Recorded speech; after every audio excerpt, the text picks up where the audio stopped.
नमस्कार, स्वागत है आप सभी का IBN 7 पर। आप देख रहे हैं सारा देश 100 खबरें। दिल्ली पुलिस आम आदमी पार्टी के 21 विधायकों के खिलाफ चार्जशीट दायर करने की तैयारी कर रही है। सूत्रों के मुताबिक इन सभी विधायकों पर 25 आपराधिक मामले दर्ज हैं। विधायकों की लिस्ट में दिल्ली के मुख्यमंत्री अरविंद केजरीवाल और उप मुख्यमंत्री मनीष सिसोदिया का नाम भी शामिल है। इनके अलावा सोमनाथ भारती, फर्जी डिग्री विवाद में फंसे जितेंद्र तोमर का नाम भी इस लिस्ट में शामिल है। दिल्ली पुलिस के आम आदमी पार्टी के खिलाफ 21 विधायकों के खिलाफ चार्जशीट दायर करने की तैयारी पर पार्टी ने केंद्र पर कड़ा हमला किया है। आम आदमी पार्टी नेता संजय सिंह का कहना है, जब ये विधायक चुनाव लड़े थे तभी से ये मुकदमे उन पर थे, लेकिन सवाल समय का है कि किस समय ये खबर फैलाई जा रही है। संजय सिंह ने कहा, इस समय सुषमा और वसुंधरा के मामले से ध्यान हटाने के लिए साजिश रची गई है। संजय सिंह ने दावा किया कि मोदी सरकार के 30% मंत्रियों पर संगीन जुर्म के मामले दर्ज हैं, तो फिर दिल्ली पुलिस उनके खिलाफ कदम क्यों नहीं उठा रही। आम आदमी पार्टी के विधायकों पर चार्जशीट पर Delhi police commissioner BS Bassi ने कहा कि अगर कोई ऐसे केस लंबित हैं, तो पुलिस उन्हें अपने पास नहीं रख सकती। बस्सी के मुताबिक पुलिस जांच करती है और जो भी सामने आता है उसे कोर्ट में पेश किया जाता है, चाहे वो चार्जशीट हो, फाइनल रिपोर्ट या फिर कैंसिलेशन रिपोर्ट। आम आदमी पार्टी के नेता संजय सिंह ने BS बस्सी को चेतावनी भरे लहजे में कहा कि देश में हमेशा मोदी राज नहीं रहेगा। आम आदमी पार्टी के 21 विधायकों पर लटकी कानूनी कार्रवाई की तलवार पर बीजेपी ने तीखे लहजे में तीखा वार किया है। बीजेपी प्रवक्ता संबित पात्रा ने कहा, क्या ऐसे ही लोगों को लेकर केजरीवाल दिल्ली और राजनीति को बदलना चाहते थे। वहीं कांग्रेस का कहना है कि इस सबके लिए मुख्यमंत्री केजरीवाल जिम्मेदार हैं। कांग्रेस के मुताबिक आम आदमी पार्टी के खिलाफ अगर कोई कार्रवाई होती है तो इसे राजनीति से प्रेरित बताने लगती है। तरीके से आप विधायकों को चार्जशीट दायर करने की तैयारी को समाजवादी पार्टी के नेता नरेश अग्रवाल ने बदले की राजनीति बताते हुए इसकी निंदा की है।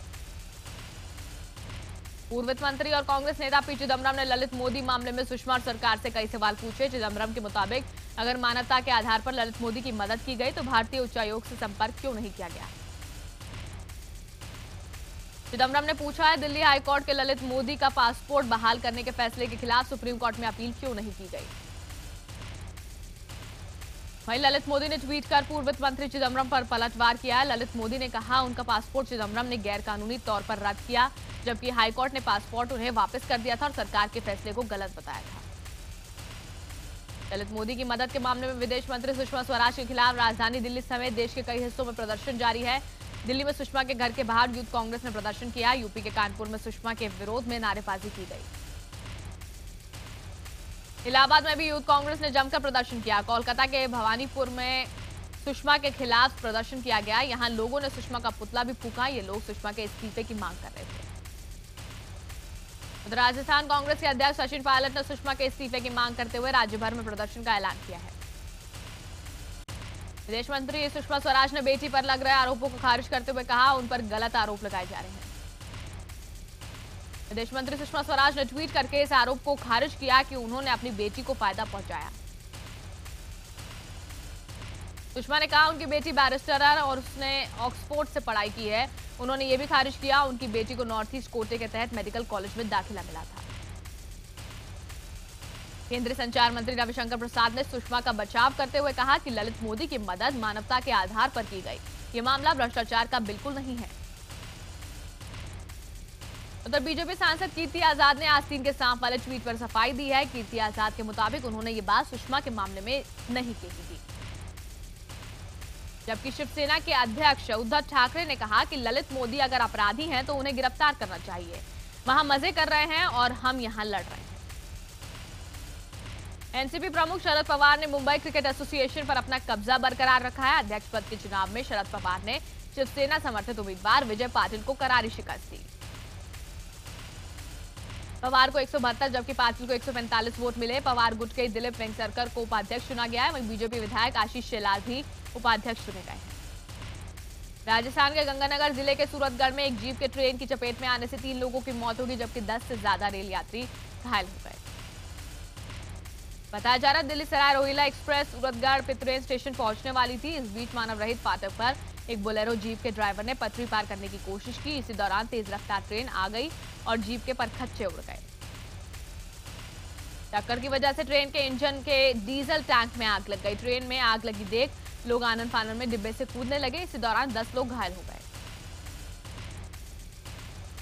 दिल्ली में एक शख्स की हत्या के आरोप में 2 लोगों को गिरफ्तार किया गया। पुलिस के मुताबिक मृतक लड़का हरविंदर सेल्समैन का काम करता था और रात के वक्त किसी मामूली विवाद पर 3 लोगों ने उस पर चाकू से हमला कर दिया। अस्पताल ले जाने के दौरान उसकी मौत हो गई। दिल्ली के जहांगीरपुरी इलाके में मामूली विवाद पर 16 साल के एक लड़के को कुछ बदमाशों ने गोली मार दी। घायल लड़के को बाबू जगजीवन राम अस्पताल में भर्ती कराया गया है।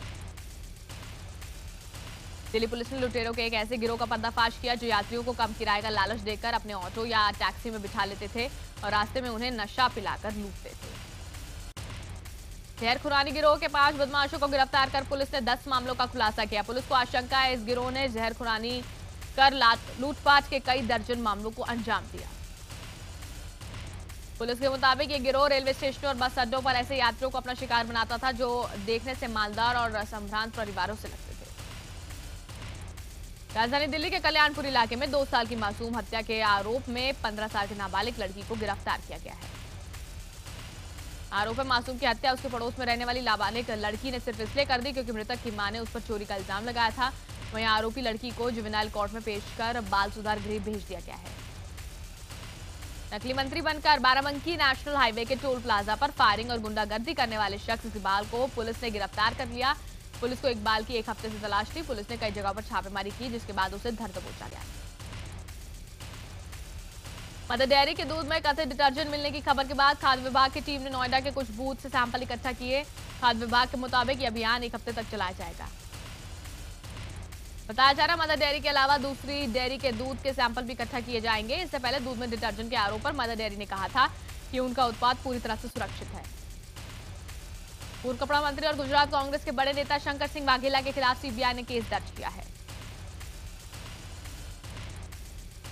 सीबीआई ने वाघेला के कई ठिकानों पर छापेमारी की। सीबीआई ने यह छापेमारी वाघेला के गांधीनगर आवास के अलावा 9 ठिकानों पर की है।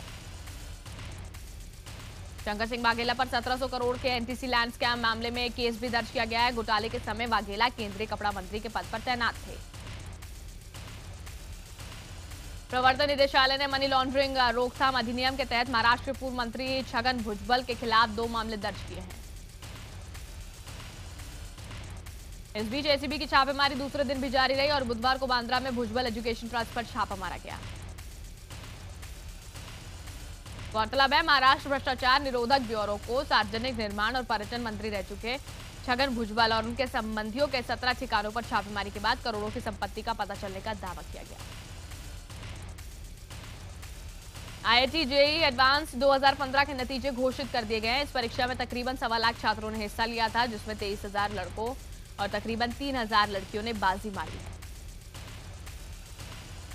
परीक्षा में मध्य प्रदेश सतना के सातवा जगवानी ने टॉप किया है। जगवानी को 504 में से 469 अंक मिले हैं। जगवानी के अलावा इंदौर से जनक अग्रवाल और मुकेश परीख ने दूसरी और तीसरी रैंकिंग हासिल की।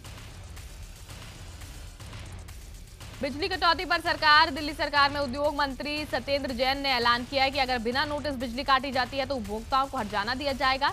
दिल्ली सरकार के मुताबिक बिना बताए पहले 1 घंटे बिजली काटने पर 50,000 रुपए जुर्माना देना होगा। इसके बाद हर घंटे की कटौती पर 100 रुपए उपभोक्ताओं को दिए जाएंगे और अगर ये बिजली कटौती 10 घंटे तक होती है उपभोक्ता के खाते में 1,000 रुपए बतौर हर्जाना जमा किया जाएगा। कांग्रेस उपाध्यक्ष राहुल गांधी बुधवार को भी दिल्ली में विरोध प्रदर्शन कर रहे सफाई कर्मचारियों के बीच पहुंचे और जंतर मंतर पर सफाई कर्मचारियों को पूरा समर्थन देने का ऐलान किया। राहुल ने साथ ही दिल्ली और केंद्र सरकार पर जमकर हमला बोला। राहुल ने कहा यह दिल्ली या देश की सफाई की लड़ाई नहीं है बल्कि सफाई कर्मचारियों की इज्जत की लड़ाई है और वो इसमें उनका पूरा साथ देंगे। पूर्वी दिल्ली में गंदगी के अंबार पर नेशनल ग्रीन ट्रिब्यूनल ने ईडीएमसी को कड़ी फटकार लगाई है। हालांकि हड़ताल कर रहे सफाई कर्मचारी काम पर लौट चुके हैं मगर अब भी कई इलाकों में कूड़े का ढेर लगा है। एनजीटी ने अगली सुनवाई के दौरान कचरे की सफाई को लेकर रिपोर्ट मांगी है। इस बीच एनजीटी कोर्ट में पूर्वी दिल्ली म्युनिसिपल कॉर्पोरेशन के वकील ने दावा किया कि 12 जून तक जारी हड़ताल के बाद से अभी तक 13,000 मीट्रिक टन कचरा हटाया जा चुका है और 21 जून तक पूरा कचरा साफ कर लिया जाएगा। शाजापुर में पत्रकार जोगेंद्र सिंह की हत्या के मामले में पीड़ित परिवार का धरना चौथे दिन भी जारी रहा। धरने पर बैठे इस परिवार को न्याय मिलना तो दूर, मुआवजे के नाम पर सरकार से फूटी कौड़ी तक नहीं मिली है। परिवार ने जगेंद्र के बेटों के लिए सरकारी नौकरी और मुआवजे की भी मांग की है। वहीं परिजनों का कहना है जब तक मंत्री राममूर्ति सिंह वर्मा को बर्खास्त कर कत्ल के आरोपियों को जेल नहीं भेजा जाएगा, उनका धरना जारी रहेगा। दूसरी तरफ यूपी के राज्यपाल राम नाईक ने जगेंद्र के बेटे से फोन पर बात की। जगेंद्र के बेटे के मुताबिक गवर्नर ने उनसे कहा कि परिवार के साथ न्याय होगा। शाहजहांपुर में पत्रकार जगेंद्र सिंह की हत्या मामले में कार्रवाई की मांग करते हुए बीजेपी ने कहा है मंत्री को बिना पद से हटाए निष्पक्ष जांच कैसे हो सकती है। साथ ही बीजेपी ने मामले में 3 पुलिसकर्मियों को हटाने को लेकर भी सवाल उठाए। यूपी के बांदा में एसपी विधायक विशंबर यादव के डर से एक पीड़ित परिवार अपना पुश्तैनी घर छोड़ने के लिए मजबूर हो गया। आरोप है 12 जून की रात को बांदा में एसपी विधायक विशंबर यादव के लोगों ने 62 साल के देवी दयाल को जिंदा जला दिया था। मामला बढ़ने के बाद सरकार ने जांच का आदेश तो दे दिया, लेकिन जांच करने के लिए डीआईजी के मौके पर पहुंचने से पहले ही पीड़ित परिवार विधायक के डर से गांव छोड़कर चला गया। राष्ट्रीय सुरक्षा सलाहकार अजीत डोभाल ने म्यांमार के राष्ट्रपति यू थिन सिन और आला रक्षा अधिकारियों से मुलाकात की। इस दौरान विदेश सचिव जयशंकर भी उनके साथ मौजूद थे। सूत्रों के मुताबिक डोभाल और जयशंकर ने राष्ट्रपति सीन, कमांडर इन चीफ और विदेश मंत्री से बात की और भारत म्यांमार सीमा पर सुरक्षा सहयोग और बाकी द्विपक्षीय मुद्दों पर चर्चा हुई। 21 जून को अंतर्राष्ट्रीय योग दिवस से पहले देश के अलग अलग हिस्सों में अलग अलग क्षेत्रों से जुड़े लोग योगाभ्यास में जुटे हैं। भारतीय नौसेना ने एक जंगी पोत की तस्वीरें जारी की हैं जिस पर जवान योग करते नजर आ रहे हैं। उधर पीएम मोदी ने सियाचिन में योग करते सेना के जवानों की तस्वीर ट्वीट की है। इन तस्वीरों में भारतीय सैनिक कड़ाके की ठंड में भी योग करते नजर आ रहे हैं। वहीं छत्तीसगढ़ के मुख्यमंत्री रमन सिंह ने भी अपने विधायकों के साथ मिलकर विधानसभा में योगाभ्यास किया। 21 जून के दिन भी ये तमाम लोग इसी तरह योग करते नजर आएंगे। सोशल मीडिया पर एक्टिव प्रधानमंत्री नरेंद्र मोदी ने अब मोबाइल के जरिए लोगों से जुड़ने के लिए अपने नाम से एक ऐप लॉन्च किया है। पीएम मोदी इस ऐप से मोबाइल यूजर्स को सीधे मैसेज और ईमेल भेजेंगे। यही नहीं, ऐप के जरिए पीएम मोदी सरकार के कामकाज पर भी जनता से सीधे राय मांगेंगे। नरेंद्र मोदी मोबाइल ऐप नाम की इस एप्लीकेशन को लॉन्च किए जाने के कुछ ही घंटों में इससे लाखों लोग भी जुड़ गए हैं। सरकार ने धान की सामान्य किस्मों और ए ग्रेड किस्म के न्यूनतम समर्थन मूल्य में 50 रुपए प्रति क्विंटल का इजाफा किया है। पीएम मोदी की अध्यक्षता में हुई केंद्रीय मंत्रिमंडल की बैठक में यह फैसला लिया गया। शिया धर्मगुरु कल्बे जवाद गिरफ्तारी के बाद रिहा हो गए, पर उनका आंदोलन खत्म नहीं हुआ है। लखनऊ के बड़े इमामबाड़े और भूल भलैया के ताले अभी तक नहीं हटे हैं। मौलाना कल्बे जवाद इस बात पर अड़े हुए हैं कि शिया वक्फ बोर्ड के चेयरमैन वसीम रिजवी को हटाया जाए। जवाद ने मंगलवार को वसीम रिजवी के मुकदमों के कागजात मीडिया को दिखाए। वहीं वसीम रिजवी ने आरटीआई से मिली जानकारी के वो दस्तावेज अपनी सफाई में रखे जिसमें कहा गया है कि वो सारे मुकदमों से बरी हो चुके हैं। इलाहाबाद हाईकोर्ट ने अवैध खनन पर कड़ा रुख अपनाते हुए 14 अवैध पुलों को हटाने का आदेश दिया। इलाहाबाद हाईकोर्ट ने अवैध खनन पर नाराजगी जताई है। जालौन और हमीरपुर के बीच बेतवा नदी पर अवैध खनन के लिए बने 14 पुलों को तुरंत हटाया जाए। कोर्ट ने इसके लिए 3 दिन का समय दिया है। अवैध खनन के खिलाफ दाखिल जनहित याचिका पर सुनवाई के बाद आदेश दिया है। कोर्ट ने पूरे मामले पर माइनिंग सेक्रेटरी से जवाब तलब किया। मामले में अगली सुनवाई 8 जुलाई को होगी। रानी लक्ष्मीबाई के बलिदान दिवस पर बीजेपी महिला मोर्चा की ओर से एक नारी सम्मान यात्रा शुरू की गई है। बीजेपी अध्यक्ष अमित शाह ने बुधवार को इस यात्रा को हरी झंडी दिखाकर रवाना किया। ये यात्रा 7 दिनों तक 4 प्रदेशों से होते हुए पश्चिम बंगाल में खत्म होगी। इसके जरिए सरकार की 1 साल की उपलब्धियों के साथ साथ पीएम की ओर से महिलाओं और बेटियों के लिए किए जा रहे कार्यों के बारे में भी बताया जाएगा। मुंबई एयरपोर्ट पर एक विदेशी महिला को ड्रग्स की बड़ी खेप के साथ गिरफ्तार किया गया। बाजार में इस ड्रग्स की कीमत करीब 7.5 करोड़ रुपए आकी जा रही है। फर्जी दस्तावेजों के सहारे पाकिस्तान से गोधरा आने के गोरखधंधे के खुलासे के बाद पंचमहल पुलिस ने 10 लोगों को गिरफ्तार किया। ये वो लोग हैं जो स्पॉन्सर्स बने थे, जिनके दस्तावेजों को फर्जी तरीके से पेश किया गया था। पंचमहल पुलिस के पास इस्लामाबाद में भारतीय दूतावास से दस्तावेज भी पहुंचे हैं, जिसके आधार पर पुलिस के साथ साथ एटीएस भी इस पूरे मामले की जांच में जुट गई है। गौरतलब है IBN 7 ने इस पूरे गोरखधंधे का खुलासा किया था कि कैसे 1500 पाकिस्तानी पिछले साल फर्जी दस्तावेजों के सहारे गोधरा आए थे। यूपी के बलिया के रामपुर गांव में 2 बच्चों की तालाब में डूबकर मौत हो गई। हादसा उस वक्त हुआ जब दोनों बच्चे तालाब में नहा रहे थे। बच्चों को अस्पताल पहुंचाया गया, लेकिन तब तक उनकी मौत हो चुकी थी। MP के बुरहानपुर इलाके में एक तेंदुआ दिखने से हड़कंप मच गया। इलाके के लोगों ने तेंदुआ दिखने की जानकारी वन विभाग को दी, जिसके बाद सर्च ऑपरेशन चलाया गया। वन विभाग के अधिकारी तेंदुए के पंजों के निशान से तेंदुए को पकड़ने की कोशिश कर रहे हैं। वहीं इलाके के लोग तेंदुए के दिखने से खौफजदा हैं। MP के उमरिया जिले में एक बाघ और बाघिन के जोड़े ने 3 घंटे तक हाईवे जाम कर दिया। बाघ और बाघिन हाईवे के करीब 3 घंटे तक बैठे रहे, जिस वजह से ट्रैफिक रोक दिया गया। सड़क पर भारी जाम लग गया, जिसके बाद हाथियों की मदद से बाघ बाघिन को सड़क से दूर जंगल की ओर भेजा गया। ये जोड़ा पास ही के बांधवगढ़ टाइगर रिजर्व से आया था। झारखंड के रांची में एक पत्रकार पर कुछ लोगों ने हमला कर दिया। हमले की वजह से पत्रकार को गंभीर चोटें आई हैं, जिसके बाद से रांची में पत्रकार भड़के हुए हैं। पत्रकारों ने सरकार से कार्रवाई की मांग की है। बिहार के पटना में SSB की 27वीं बटालियन कैंप में टेस्ट देने आए युवकों को SSB के जवानों ने पीट डाला। युवकों के मुताबिक जवानों ने उन्हें बेवजह पीटा। युवकों ने जवानों की शिकायत अधिकारियों से की और आरोपी जवानों के खिलाफ सड़क पर नारेबाजी की। झारखंड के गुमला में पुलिस को बड़ी कामयाबी मिली है। पुलिस ने गुमला के जंगलों से 21 IED बरामद किए हैं। पुलिस और CRPF के ज्वाइंट ऑपरेशन से कुछ दिन पहले गिरफ्तार एक माओवादी की निशानदेही पर छापेमारी की गई। पुलिस के मुताबिक पुलिस को ही टारगेट करने के मकसद से बम लगाए गए थे, लेकिन वक्त रहते इन्हें नष्ट कर दिया गया। छत्तीसगढ़ के बिलासपुर में जेल में बंद एक कैदी ने अपनी सारी संपत्ति सरकार को सौंप दी है। कैदी को आजीवन जेल की सजा सुनाई गई थी और तब से वो जेल में बंद है। फिलहाल वक्त है एक ब्रेक का, कुछ देर में दिखाएंगे हाल ही में रिलीज हुई फिल्म हमारी अधूरी कहानी की फीमेल लीड विद्या बालन मुंबई के एक मॉल में कैसे फैंस के बीच दिखाई दी और किसके लिए की गई फिल्म की स्पेशल स्क्रीनिंग, जिसमें विद्या खुद रही मौजूद।